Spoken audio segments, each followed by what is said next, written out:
제가 한번 어떤 분에게 굉장히 재밌는 이야기를 들은 적이 있습니다.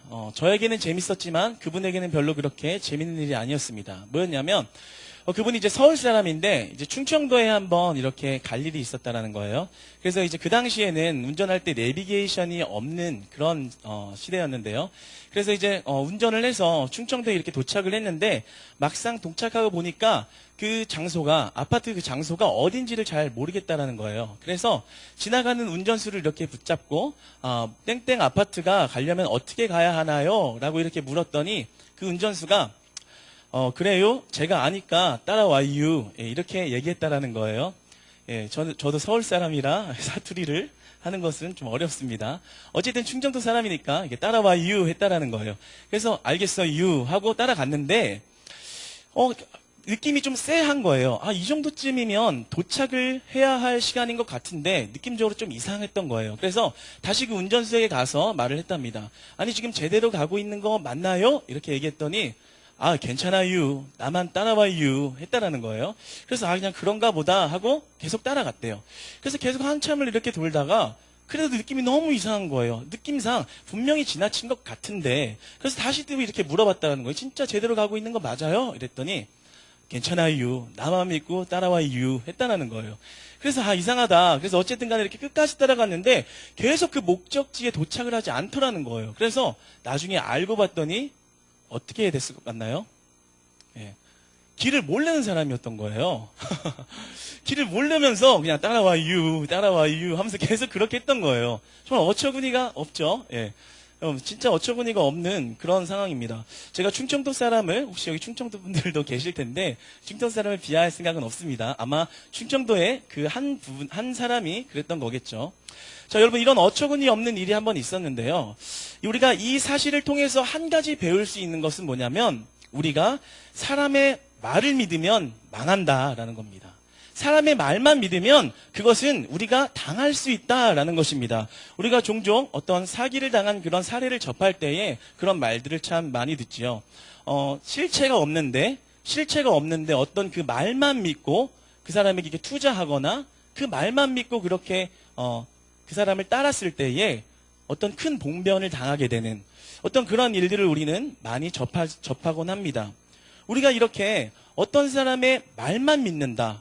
어떤 보이는 것 없이 그 말만을 전적으로 신뢰한다라는 것은 우리가 경험적으로나 또 지식적으로 그것은 참 어려운 일이고 그렇게 하면 안 되는 일이라는 것을 알고 있습니다.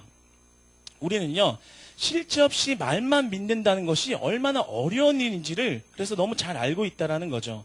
그러나 우리들은요, 눈으로 보이지는 않지만 살아계신 하나님을 믿는 줄로 믿습니다. 여러분, 이것은요, 바로 눈에 보이지 않는 하나님을 믿는다라는 것은 그분의 말씀을 믿고 신뢰한다라는 이야기지요.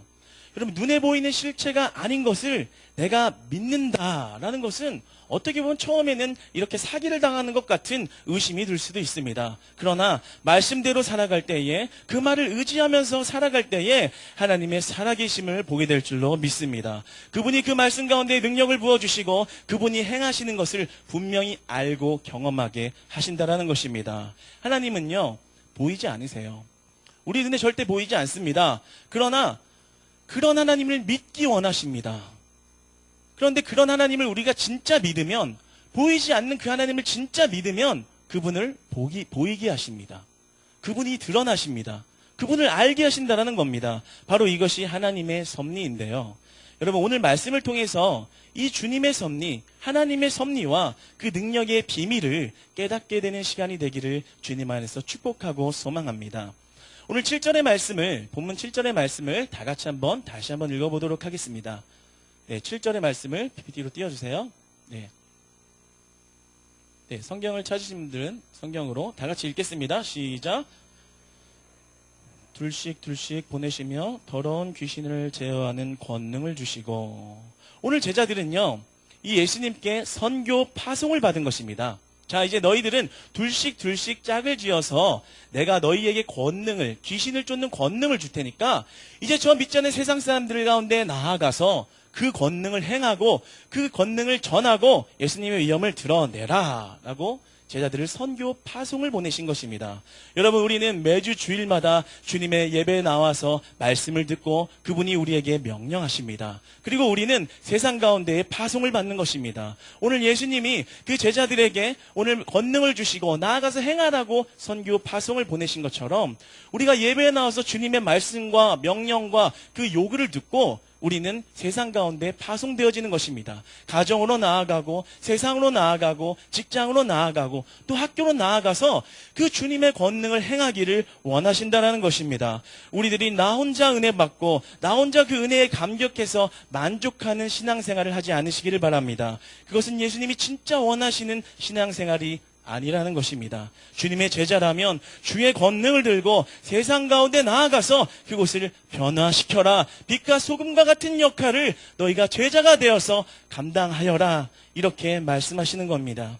여러분, 나 하나 은혜 받고 기쁜 마음으로 예배 나오는 그것만으로 만족한 신앙생활을 하지 않으시기를 축복합니다. 예수님은 우리를 파송하시는 것입니다. 나아가서 세상 가운데 그 권능으로 행하고 그것을 변화시켜라 라고 늘 우리에게 말씀하십니다. 그렇다면 오늘의 말씀을 보면서 우리들은 어떤 궁금증이 들 수 있습니다. 어떤 질문을 할 수 있어요. 제자들에게는 오늘 그냥 권능이 아니었죠. 귀신을 쫓을 수 있는 권능, 그리고 아래절을 살펴보면 그 기름 부음으로 병을 고치는 그러한 놀라운 은사와 은혜를 주셨습니다. 그런데 이런 질문을 할 수 있겠죠. 그러면 주님, 나에게는 그런 권능 안 주셨잖아요. 그런 기적 같은 행할 수 있는 권능 주시면 나도 할게요. 그런데 나에게는 안 주셨잖아요. 그러면서 어떻게 나가서 행하라고 나에게 말씀하시고 이 말씀을 어떻게 적용하라고 하십니까? 라는 질문을 할 수 있겠죠. 그러나 여러분, 우리가 주의 권능을 행할 수 있는 것은요, 어떤 이런 기적 같은 은사만 있는 것이 아니라는 것입니다. 저도 전도사이지만 저에게 귀신을 쫓는 권능이나 이런 능력이 없습니다. 네, 부끄럽지만 없어요. 주님이 그런 능력을 주시지 않았습니다. 그리고 어떤 병 고침의 이런 참 기적의 그런 은사들을 저에게는 주시지 않았어요. 오히려 반대로 저는 감기에 굉장히 잘 걸립니다. 그리고 몸이 좀 피곤하면 그것을 회복하는 게 잘 안 되는 이런 저질 몸을 가지고 있습니다. 그러나 우리의 주님은 우리는 주님의 권능을 행할 수 있다는 것입니다. 그것은 무엇이냐면 세상이 가지고 있지 않은 섬김과 사랑과 성실과 진실과 거룩함인 것입니다. 세상 사람들은 도저히 용서가 안 되는 사람을 우리는 용서할 수 있는 것입니다. 도저히 저 사람을 사랑할 수 없는 사람인데 우리는 사랑할 수 있는 것입니다. 나는 도저히 섬길 수 없을 것만 같은 자리에 서 있는데 우리 믿는 자들은 섬기는 것입니다. 여러분, 그 권능만으로도 충분히 그 공동체를 넉넉하게 변화시킬 수 있는 줄로 믿습니다. 그런 충분한 권능을 우리에게 이미 허락하셨다는 것입니다. 여러분, 세상과는 다른 섬김과 용서를 베푸시기 바랍니다. 나아가서 세상과는 다른 사랑과 베품을 주님의 권능으로 사용하시기 바랍니다. 예수님에게 파송받은 자들로서 주의 권능을 행하시는 여러분이 되시기를 바랍니다. 참 재미있는 사실 한 가지를 한번 살펴볼게요. 8절과 9절을 계속해서 읽어보도록 하겠습니다. 다 같이 읽어볼까요? 시작.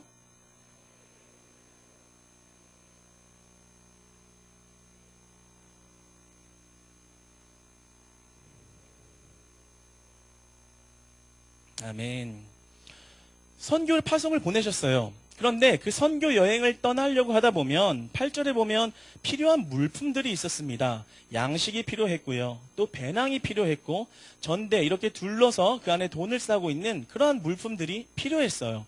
그런데 우리 예수님은 그러한 것들을 가져가지 말라는 거예요. 필요한 물품인데 여러분, 우리가 상식적으로 생각을 해보면 그러한 어떤 철저한 준비물을 가지고서 선교의 어떤 장소에 나아가야 잘 이렇게 할 수 있을 거 아닙니까? 명령을 잘 수행할 수 있을 거 아니에요. 그렇다면 그 준비물이 필요한 것인데 그것을 구입하지 말고 아무것도 없이 그냥 가라라고 말씀하십니다. 여러분, 우리가 여기서 한번 주의 깊게 살펴볼 것은 우리가 주님의 일을 할 때에는 충분한 뒷받침이 돼야만 하는 것이 아니라는 것입니다. 주님의 일을 할 때는 어떤 충분한 준비가 딱 갖춰져야지만 할 수 있는 것이 아니라는 것입니다. 우리는요, 어떤 일이 펼쳐지면요, 그 환경을 분석합니다. 그 상황을 분석하고 얼마큼 준비가 됐고 우리가 할 수 있는가를 벌써 데이터를 딱 만듭니다. 그러니까 벌써 그 주님의 일을 하기 이전에도, 하기도 전에 벌써 탓을 하면서 돌리기가 쉽습니다. 환경이 안 따라준다고 탓을 합니다. 경제적인 준비, 돈이 부족해서 못한다라고 고백을 합니다. 그리고 돈이 채워지면 하겠다라고 이야기합니다. 안정적이지 못한 이 일에 내가 참여하는 것은 너무나도 허무맹랑한 선택이다 라며 쉽게 환경과 여러 가지 탓으로 돌리며 주님의 일을 거부할 수 있습니다. 그러나 주님의 일을 하기도 전에 이것저것 탓을 하면서 안전해 보이지 않으면 안 하려고 하는 것이지요. 어떻게 보면 그렇게 안전성을 갖추고 하려는 것이 저희의 이성적인 생각으로는 이해가 되지만 우리 하나님의 방법은 그렇지가 않다라는 것입니다. 준비가 안 되어 있음에도 불구하고 주님은 말씀하십니다. 가라고 말씀하시는 것입니다. 안 되어 있어도 나아가라, 나를 의지하고 믿어라 라는 말입니다. 전도사님, 전도하기에는 사람이 오늘 너무 부족하네요. 이번에 하나님의 일을 하기에는 저희들의 재정이 너무나도 충분하지 않네요. 내가 이 하나님의 일을 하려면 나의 생계에 너무나도 큰 지장이 와서 우리가 이 일을 하기에는 역부족입니다 라고 말할 수 있습니다. 여러분, 주님의 일은요, 내가 보기에 환경적으로 완벽하고 철저한 준비가 돼야만 하는 것이 아니라, 또 안 돼 있으면 안 해버리고 포기하는 것이 아니라 믿음으로 해야 되는 것인 줄 믿습니다. 믿음으로 해야 되는 것인 줄 믿습니다. 믿음으로 감당해야 하는 것이라는 것입니다. 여러분, 이 믿음으로 하라는 말, 아무것도 준비되어 있지 않은데 그냥 믿음으로 해라 라는 이 말이 어떻게 보면 아까 전에 처음에 소개해드렸던 그 충청도의 운전기사 같은 말일지도 모르겠어요. 그렇죠? 아무것도 없는데 그냥 따라오라고, 내 말만 믿고 그냥 따라와라, 목적지를 몰라도 아무것도 갖추고 있지 않아도 그냥 따라와라, 이 말이 혹시 그렇게 들리는 분이 계십니까? 그렇다면 예수님은 왜 굳이 꼭 이런 방법을 선택해서 우리를 사용하시는 걸까요? 그냥 준비해서 잘 이렇게 실천해도 되지 않을까요? 이런 생각이 드는데 왜 예수님은, 왜 하나님은 꼭 부족하고 없는 가운데 하라고 명령하시고 말씀하시는 걸까요? 여러분, 8절에 보면요, 지팡이 외에 다른 것을 가지고 가지 말라고 말씀하십니다. 이 같은 기록을, 이 같은 사건을 마태복음에서 동일하게 기록하는데 저자 마태는 10장 10절에서 그 지팡이를 가지고 가지 말라 이야기했습니다. 그런데 이 말은 원어의 동사의 표현 때문에 차이가 있다라는 거예요. 뭐냐면 마가복음에서는 가지고 있는 지팡이만 가지고 가라는 이야기고, 또 마태에서는 없는 지팡이 때문에 따로 지팡이를 구입해서 가지 말라라는 그러한 의미입니다. 고로 같은 의미라는 겁니다. 여러분, 이 지팡이란 말을 들으면 어떤 것이 가장 먼저 생각나시나요? 네, 모세의 지팡이죠. 지팡이 하면 모세의 지팡이죠. 모세가 생각납니다. 여러분, 출애굽기 14장 10절로부터 12절까지의 말씀을 다 같이 한번 읽어보겠습니다. 시작.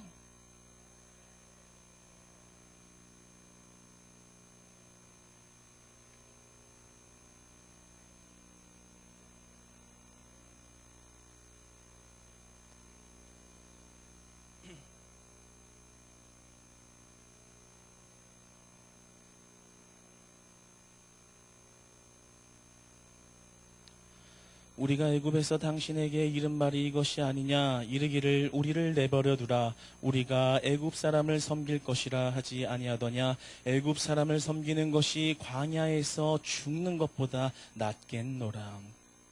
지금 출애굽한 애굽에서 나온 이스라엘 백성들이 앞을 향해 달려가고 있는데 그 앞에는 홍해바다가 펼쳐졌습니다. 그리고 뒤에는 바로의 군대들이 쫓아오고 있는 상황인 것입니다. 창을 들고 검을 들고 병거를 타고 한번 죽이겠다고 혈안이 돼서 찾아오는 그 뒤에 그 병사들을 보면서 이스라엘 백성들은 두려웠던 것입니다. 겁이 덜컥 났던 거예요. 하나님이 계획하셨은 이름을 알고 있음에도 불구하고 이미 그것은 잊어버린 지 오래가 됐습니다. 그 두려움 때문에 이런 말도 고백하지요. 이럴 거면 우리를 여기에 왜 데리고 왔느냐. 차라리 다시 애굽으로 돌아가서 내가 그들의 종이 되고 하인 노릇하면서 사는 게 낫지, 여기서 비참하고 처참한 죽음을 맞는 것보다는 차라리 그 일이 낫겠다라고 하면서 그런 저주스러운 악한 말을 내뱉기도 합니다. 그렇다면 하나님이 이렇게 이 계획 가운데 인도하셨는데 뭔가 이 절벽에 다다른 그런 절박한 상황에서 하나님이 어떤 결정적 한 방을 보여주셔야 할 그런 때가 임한 거 아닌가요?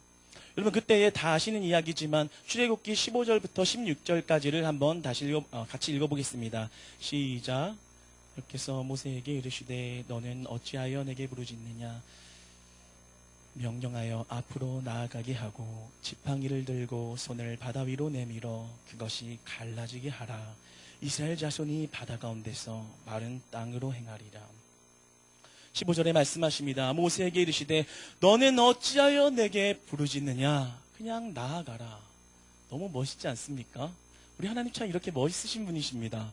뭐하러 나를 찾느냐? 그냥 나를 믿고 나아가라. 이렇게 말씀하셨습니다. 그렇다면 그런 말씀을 하셨다라면 갑자기 어디선가 이렇게 몇만의 병력들이 탁 생겨난다던가 아니면 그 바로의 군대 위에 막 먹구름이 막 잔뜩 낀다거나 뭐 갑자기 이게 몇천 년 후에 나온 총이라는 거다. 갖다가 쏴라. 뭐 이렇게 이런 놀라운 기적을 베풀어 주셔야만 할 것 같은데 우리 16절에서 하나님이 모세에게 뭐라고 말씀하십니까?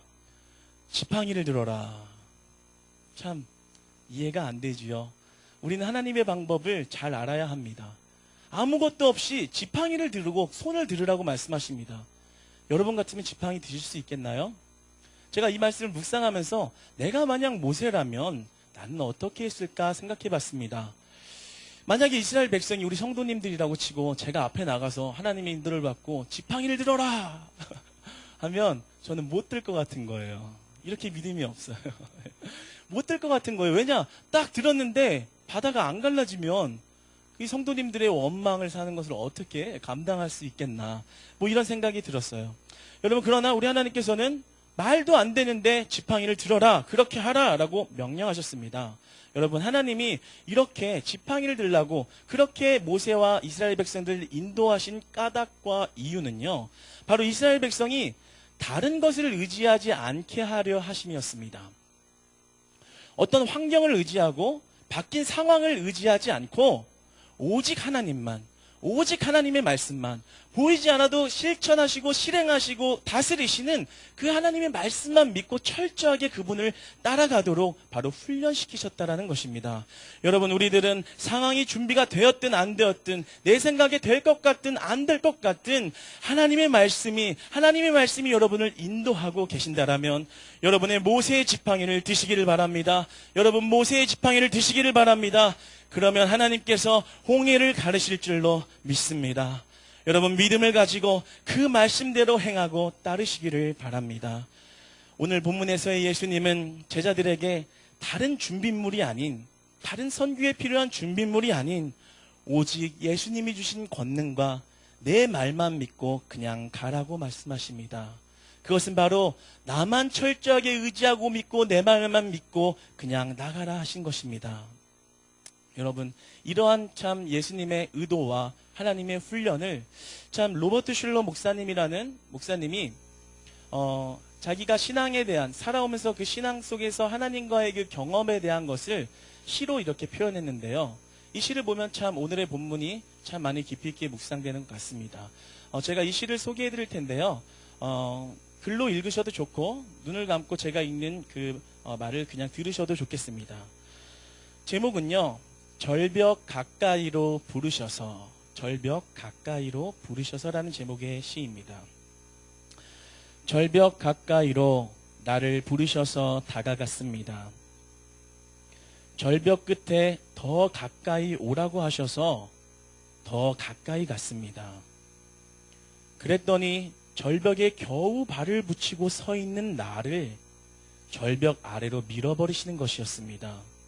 물론 나는 그 절벽 아래로 떨어졌습니다. 그런데 나는 그때서야 비로소 알았습니다. 내가 날 수 있다는 사실을. 여러분 참 은혜가 되지 않나요? 저는 막 이 시를 읽으면서 전율이 느껴졌는데요. 여러분 하나님의 말씀대로 했는데 주님이 요구하신 대로 했는데 보이지 않아도 그 말을 믿었는데 자꾸만 나를 벼랑 끝으로 몰고 갔다라는 거예요. 절벽 끝으로 떨어지면 죽는 그곳으로 말씀을 들고 살았는데 자꾸만 그 벼랑 끝에 가서 결국에는 나를 미셨다라는 거죠. 그런데 그때서야 알았다는 거죠. 하나님의 날개, 준비된 예비한 날개가 있었다라는 것입니다. 할렐루야, 할렐루야. 여러분이 말씀을 믿고 나아갈 때 주님의 예비한 날개를 경험하는 은혜 있을 줄로 믿습니다. 여러분, 제가 슈퍼맨이 돌아왔다라는 프로그램을 참 좋아하는데요. 개인적으로는 여러분들 보신 분들은 알겠지만 저는 대한민국 만세를 굉장히 좋아합니다. 그러나 서준이와 서원이도 좋아합니다. 그런데 서원이가 이렇게 걸음마를 이렇게 떼는 그러한 모습을 저도 이렇게 시청한 적이 있는데요. 그래서 이렇게 사진을 준비했어요. 어떤 부모든, 세상에 어떤 부모든 이렇게 걸음마를 훈련할 때에 그 아이가 넘어져서 더 이상 일어나지 못하게 하려고 하는 부모는 아무도 없을 겁니다. 그렇죠. 그 아이가 잘 일어나서 혼자 걷기 원하는 훈련을 시키시는 거죠. 여기에 사진을 보면 이휘재 씨가 이렇게 서원이를 바라보고 이렇게 앞에서 이렇게 얼굴을 보고 있지요. 그리고 서원이의 시선은 아빠의 얼굴로 이렇게 향해 있습니다. 하나님과 우리의 관계가 마치 이렇다라는 거예요. 우리는 하나님을 바라보고 하나님은 우리를 또 역시 바라보고 있다는 겁니다. 그런데 하나님만 철저하게 의지하고 나아갈 때 넘어지면 다시 일으켜주시고 넘어져도 다시 일어나게 하시는 그 하나님의 은혜가 있다라는 거예요. 하나님은 그런 우리를 인도하신다라는 거예요. 그러므로 결국에는 내가 내 두 발로서 당당하게 걸을 수 있는 능력이 생긴다라는 거죠. 하나님의 말씀을 의지할 때에 보이지 않고 힘들어도 낭망하고 넘어지지 않으시기를 바랍니다. 그 말씀을 끝까지 의지할 때에 하나님은 우리를 인도하시고 결국에는 주님의 능력, 주님의 권능으로 우리를 두 발로 당당히 걷게 하십니다. 그것이 바로 훈련 과정이라는 거예요. 하나님만 철저하게 의지하고 그 권능으로 스스로 힘있게 그 권능을 바라며 살 수 있는 자가 되게 하기 위해서 우리를 그렇게 하나님만 바라보는 훈련을 시키신다는 것입니다. 하나님은 우리가 하나님만 바라보기를 원하십니다. 너무나 우리를 사랑하고 그 사랑에선 욕심이 많으신 분이십니다. 그리고 주님의 능력으로 일어나기를 바라고 계신 분이십니다. 그 능력으로 일어날 수 있다라고 말씀하십니다. 나는 못하겠어요. 부족합니다. 돈이 없습니다. 능력이 없어요. 상황과 환경과 조건이 안 되는 조건입니다. 라고 말할 때 하나님은 주의 능력으로 일어나면 내가 하겠다라고 말씀하십니다. 내가 그 날개를 이미 예비했고 너를 날도록 내가 만들겠다라고 이야기하신다라는 겁니다. 나만 바라보고 나만 의지하고 나만 신뢰해라. 우리에게 오늘도 이렇게 말씀하십니다. 여러분, 주님의 말씀대로 살아가는데, 나는 주님의 말씀대로 실천하면서 살아가는데 자꾸만 벼랑 끝으로 몰려가는 것 같은 그런 느낌과 상황이 처해지십니까? 그래서 내가 그 벼랑에 떨어질까봐 그 방향을 내 힘으로 바꾸시고 그 방향을 틀어버리지는 않으십니까? 여러분, 우리 주님은요, 벼랑 끝에서 날개를 예비하신 분인 줄로 믿습니다. 그 말씀을 인도하는 자를 저버리지 않으시는 사랑의 하나님인 줄 믿습니다. 여러분, 모세에게는 지팡이를 드는 것이 믿음이었습니다. 오늘 예수님의 제자들은 아무런 물품도 없음에도 불구하고 그 말을 믿고 나아가는 것이 믿음이었습니다. 그렇다면 오늘 예수님의 말씀 앞에 여러분은 오늘 어떤 믿음을 주님 앞에 내어 보이시겠습니까? 한번 깊이 묵상하고 생각하기를 바랍니다. 여러분, 하나님께서는요, 이러한 과정을 통해서 하나님의 말씀만 철저하게 의지하게 하도록 하시는 것입니다. 하나님만 바라보게 하시는 것입니다. 인간의 말을 믿으면 사기당하기 십상이지요. 사람의 말을 너무 그렇게 신뢰하지 않으시기를 바랍니다. 여러분, 우리 청년들은 그런 남자를 조심하시고 그런 여자를 조심하시기 바랍니다. 말만 이렇게 하는. 그러나 우리가 인간의 말을 믿고 나아갔을 때는 사기를 당하고 봉변을 당할 수 있지만 하나님의 말씀은 사기가 아닌 축복을 받게 되는 일인 줄로 믿으시기 바랍니다. 그러므로 말씀에서 우리에게 전도하라라고 말씀하시면 안 될 것 같아도, 안 되는 상황이어도 전도하는 것입니다. 헌금해라라고 하시면 하는 겁니다. 여러분, 섬기라고 말하면 안 될 것 같아도 섬기며 나아가는 것입니다. 그 말씀을 신뢰하는 것입니다. 미워 죽게 있어서 용서가 안 되는 사람이 내 옆에 있다 할지라도 하나님이 용서하라라고 말씀하시면 용서하는 것입니다. 내 생각엔 도저히 안 될 것 같지만 그 말씀대로 했을 때에 하나님의 능력의 날개를 허락하시는 은혜 있을 줄로 믿습니다. 믿지 않는 자들이 믿는 자들 향하여 이야기합니다. 보이지 않는 것에 투자하고 그렇게 나아가는 것은 사기나 마찬가지다. 만약 하나님이 살아계시다면 내 눈앞에 보여봐라. 그렇다면 나는 하나님을 믿겠다. 어디 한번 보여봐라 라고 우리를 공격해오는 말들을 여러분들은 한두 번쯤은 들어보셨습니다. 들어보셨을 겁니다. 그렇다면 저는 그들에게 말하고 싶습니다. 반문하고 싶습니다. 여러분, 그렇다면 당신은 정말로 하나님의 말씀대로 철저하게 하나님만 의지하면서 살아보셨습니까? 그 살아계신 하나님을 경험해 보셨습니까? 이렇게 이야기하고 싶습니다. 여러분, 여러분의 믿음이 흔들리지 않으시기를 축복합니다. 주님의 말씀대로 움직일 때에 하나님이 끝까지 책임지시고 하나님이 끝까지 함께 하신다는 그 믿음을 벼랑 끝에서도 잃지 않으시기를 바랍니다. 하나님을 철저하게 의지하십시오. 주님의 벼랑 끝에서의 날개를 경험하게 될 줄 믿습니다. 할렐루야, 할렐루야. 주님을 경험한 이 간증이 많아져서 우리의 신앙생활이 풍성해지기를 주님 앞에 간구해 봅니다. 사실 오늘 전하고자 하는 이 메시지는 다 전했는데요. 주제와의 연관성은 조금 떨어지지만 한 가지 내용을 더 살펴보고자 합니다. 그것은 오늘의 본문 말씀인데요. 우리가 하나님과의 그 하나 관계에 있어서 하나님의 나라에 참여하는 방법은 참 여러 가지가 있는데 그 중에 이 한 가지 부분을 너무 잘 알려진 부분이 있어서 마지막으로 한 가지를 더 살펴보고자 합니다. 본문의 11절을 오늘 본문 11절을 다 같이 한번 읽어보도록 하겠습니다. 다 같이 읽어볼까요? 시작.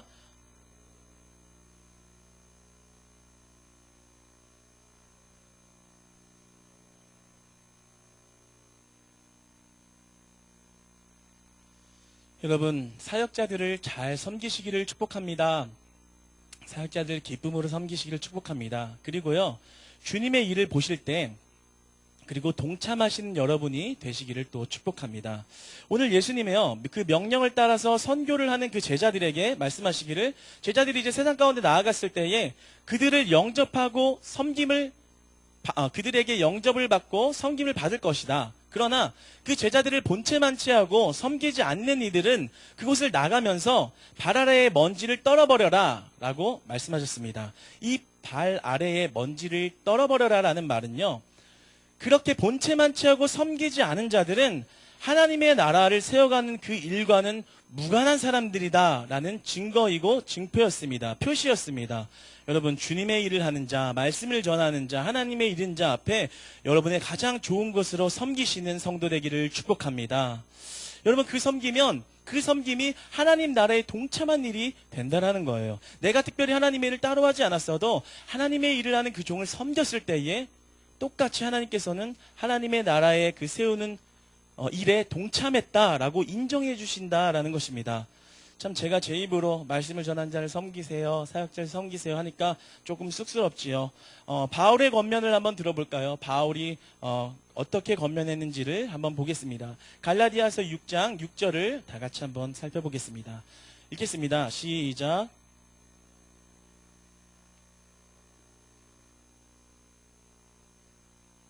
바울이 이렇게 이야기한 이유는요, 말씀을 전하는 하나님의 권위로 세워진 것이기 때문에 너희들이 그 권위를 인정하고 좋은 것으로, 원어에 보면 이 모든 것을 좋은 것을 함께하라는 말은 가장 좋은 것을 접대하라는 의미가 있습니다.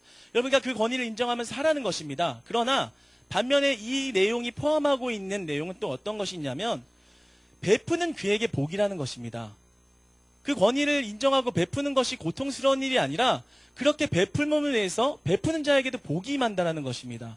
왜냐하면 하나님의 나라에 그것을 인하여 동참되어지는 은혜를 누리게 된다는 것이지요. 여러분, 하나님 얼마나 멋있으십니까? 여러분이 하나님 일을 안 했다 할지라도 말씀을 전하시는 목사님을 섬긴 걸로 인해서 여러분이 똑같이 하나님의 나라의 대열에 들어갔다는 거예요. 굉장히 멋있으세요. 하나님 이런 부분을 보면 참 너무 사랑이 많으시고 참 인자하신 분이라는 생각이 듭니다. 저 같으면 이 말씀 묵상하면서 못 그럴 것 같은 거예요. 잠깐 오늘 말씀 가운데 저의 흠을 많이 드러내네요. 네. 그런데 저 같으면 못 그럴 것 같은 거예요. 주님의 일을 딱 하고 있는데 돈 좀 가져와서 좋은 거 가지고 와서 나도 껴주세요. 막 이러면 어딜 낄라 그래? 그래서 안 돼.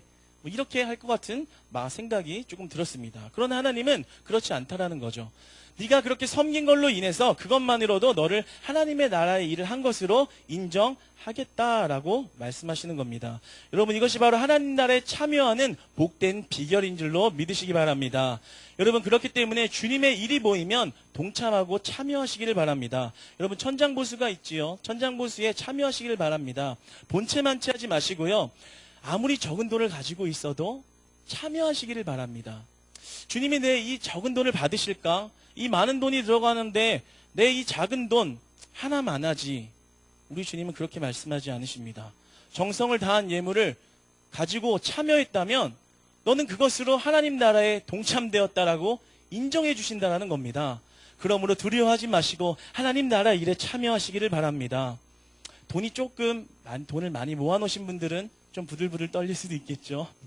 하나님 꼭 이렇게까지 해야 됩니까? 내가 모아둔 돈을 이렇게 가져가셔야겠습니까? 뭐 이런 마음이 들 수도 있습니다. 그러나 하나님의 일을 보시고 동참하는 은혜를 누리시기 바랍니다. 하나님의 나라를 세운 데에 포함된 그 축복을 누리는 그러한 신앙생활 하시기를 바랍니다. 여러분 같이 참여할 때에 그 은혜를 주신다는 거죠. 그러나 그렇게 본체만 취하고 참여하지 않을 때에 발 아래 떨어뜨려 버리리라. 발 아래 먼지를 떨어뜨려라. 구분 짓는다라는 거예요. 하나님이 너는 하나님의 나라는 관련이 없다라고 이야기하실 수도 있다라는 거죠. 반대로 여러분들의 마음을 하나님 나라에 여러분들의 귀한 예물을 동참했을 때에 하나님은 너도 하나님 나라를 세우는 사람이 되었다라고 인정해 주신다라는 것입니다. 여러분 주님의 일에 참여하셔서요 하나님의 나라를 세우는 데 쓰임 받았다고 그리고 인정받는 그런 크리스찬들이 되시기를 바랍니다. 우리 사랑하는 성도 여러분들, 하나님께서는요 하나님만 의지하는 삶을 살기를 원하시고 또 우리를 그렇게 인도하시고 훈련하십니다. 눈에 보이지 않지만 살아계셔서 놀랍게 역사하시는 하나님의 존재를 우리에게 알려주십니다. 벼랑으로 내몰아가면서 우리를 인도하실 때에 그 날개를 이미 예비하고 계시다라는 것입니다. 여러분 그 예비함, 그 능력의 날개를 많이 경험하시길 바랍니다. 그 말씀을 신뢰하고 끝까지 따라가시는 분들 되기를 원합니다. 그 말씀을 철저하게 의지했을 때에 주님의 인도하심, 주님이 나를 놀랍게 사랑하심, 주님이 그 문제를 해결하심, 나를 끝까지 놓지 않으신 그 사랑을 많이 경험하셔서 여러분들의 교제와 신앙의 생활이 그 기쁨이 끊어지지 않는 신앙생활 되시기를 주님 안에서 다시 한번 소망하고 축복합니다.